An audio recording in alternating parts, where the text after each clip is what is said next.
দেখুন বন্ধুরা, কি সুন্দর একটা দৃশ্য। বাইরে প্রচুর বৃষ্টি হচ্ছে, নৌকা দাঁড়ানো। আবার আমরা উপরে যাবো। হ্যাঁ,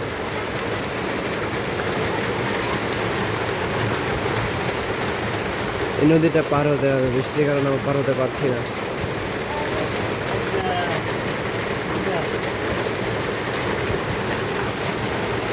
এই হলো নদীর পাড়ের অবস্থা। আমরা দাঁড়িয়ে আছি পার হওয়ার জন্য।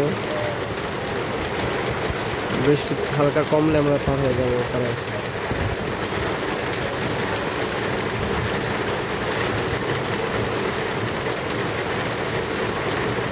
এর মাঝখানে আবার একজন লোক, ভদ্রলোক, সে হলো বাজার নিয়ে যাচ্ছে বাসায়।